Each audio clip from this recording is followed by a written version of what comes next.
கமலா. ஊர் தஞ்சாவூருக்கு பக்கத்துல இருந்து வந்துகிட்டு இருக்கோம் நாங்க.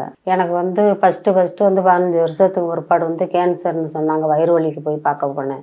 அதுக்கு பிற்பாடு எனக்கு 28 கரண்ட் வச்சது. நல்லா தெம்பு தைரியமா இருந்தேன். அதுக்கு பிற்பாடு இந்த கஷ்டத்தை கொடுக்க கிளம்பிடுச்சு. உடம்புல தெம்பு இல்லை, கீழே கும்மிய முடியலை, நடக்க முடியலை, என்னால் வெயிட்டு தூக்க முடியலை. இந்த மாதிரி பத்தியமெல்லாம் நிற்கணும்னு சொல்லியிருக்காங்க எங்களை. அதை நாங்கள் கடைபிடிச்சா கொஞ்ச நாச்சும் குணப்படுத்தும்னு சொல்லியிருக்காங்க. அதை வாங்கியிருக்கோம் நாங்கள். இப்போ மருந்து ஃபர்ஸ்ட்ல எனக்கு நீர் பையில் இருக்குன்னு சொல்லிட்டாங்க. நீர் பை, வலம்புரோடம், கர்ப்ப பை 3லையும் இருக்குன்னு சொன்னாங்க.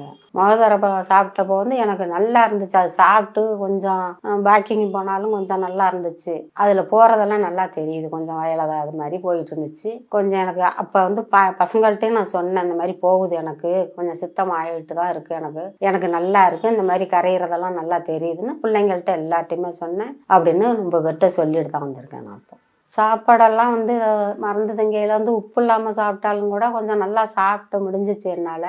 எங்கள் வேலையெல்லாம் நானே தான் சமைக்கிறதுலேருந்து எல்லா வேலையுமே நான் தான் பண்ணுறேன். வெளி வேலைக்கும் போய்கிட்டு தான் இருப்பேன். அடுத்தம்பா போயிட்டு தான் இருக்கேன். திருப்தியாக இருந்துச்சு. சாப்பிட எனக்கு ஒரு ஆர்வமாக இருந்துச்சு. அப்படிங்கிறத வச்சு ஒரு ஆர்வமாக நான் வேலைக்கே கிளம்பிவிட்டேன். வீட்டில் இருந்தாலும் வேலைக்கே தெம்பா போக கிளம்பிடுச்சு. என்ன ஆனாலும் சரி, எனக்கு இந்த சேர்க்க முடிகிற வரைக்கும் நான் வாங்கிக்கிட்டு தான் இருப்பேன் தெம்பா.